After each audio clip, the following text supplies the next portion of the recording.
When Trump campaigned here in Luzerne County in 2016, his message about bringing back jobs struck a chord. The coal mines and garment factories were long gone, and his appeal to white working-class voters flipped many lifelong Democrats to his side. I understand that, but again... One of those was Ed Harry, who I met at this diner shortly after Trump was elected.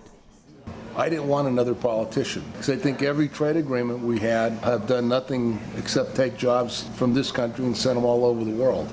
As a respected trade union leader, take care, Eddie, who knew Joe Biden personally, his vote for Trump back then stunned the community.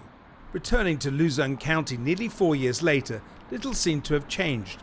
Not much sign of the promised well-paid manufacturing jobs. And for many, the threat of COVID was not the priority. I stayed in touch with Ed, and I wondered if he had the same enthusiasm for Trump.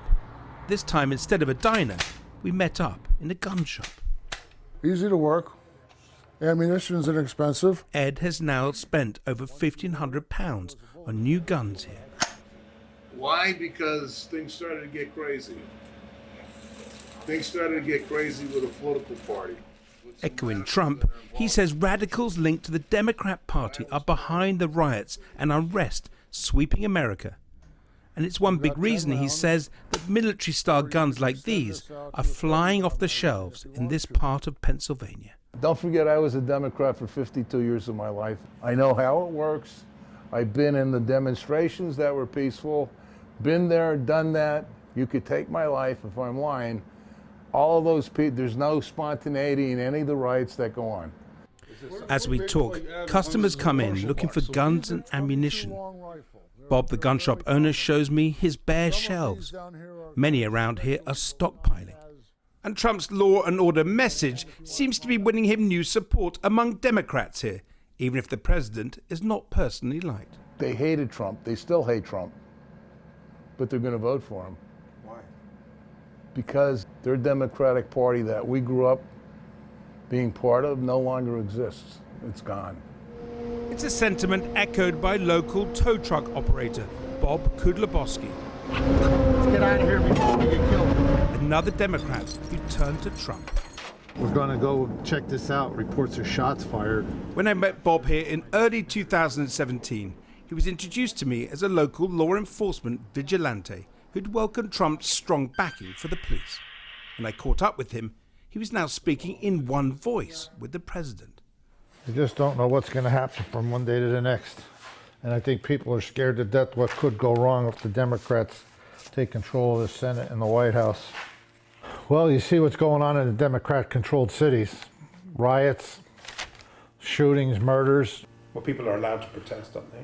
Oh, yes, but not when they're busting windows and burning buildings down and beating people and pulling them out of their cars and overturning police cars and breaking their windows out, assaulting police officers.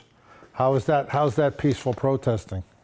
The vast majority of the protest has been peaceful. It's the message at the core of Trump's attack ads. A vote for Biden is a vote for Black Lives Matter protesters and Antifa activists who Trump claims are behind the violence. And back on the campaign trail in Pennsylvania, he rams this message home. This election is about law and order.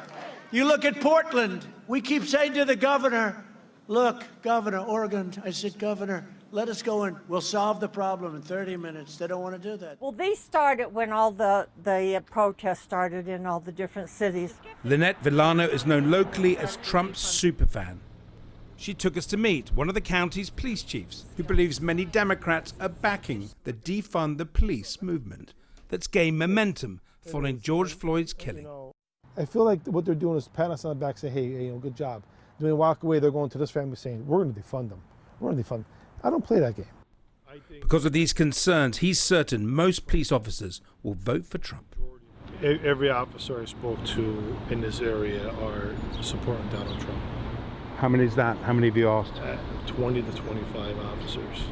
Every single one says they're going to support Donald Trump. Yep. This will be music to the president's ears, his core voters responding to his messaging. At the local Democrat campaign office, they believe Joe Biden's own message of unity is getting through. But one young man collecting yard signs admits they face a big challenge with Trump's propaganda onslaught. They just don't trust Joe Biden because of all the ads I've been seeing online and The attack ads. The attack ads, yes. Democrat supporters Sandy and Mike believe they are seeing signs of a pushback. Oh, and it's dark enough that it's lit up. But how do they counter Trump's dog-eat-dog politics? For me, it's getting this country back to a sense of decency and normalcy. Chaos is Donald Trump's friend. I'm not quite sure why people are conned by his actions into believing that he's making America safer. He isn't. I keep it next to my bed. Ed's neighbors don't see it that way. All my handguns are by my bed.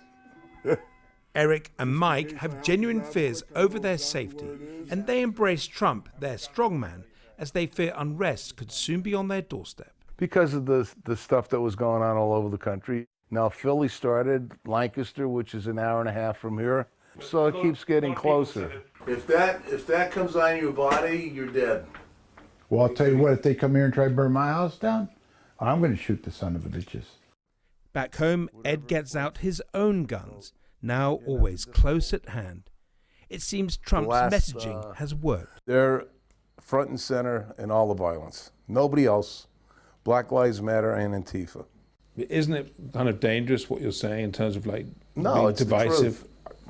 No. I don't have any problem saying because I believe it.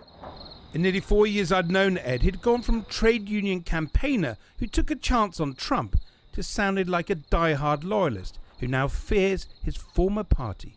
And if Trump narrowly wins this key swing state again, it may well be the votes of these ex-Democrats that carry him over the line.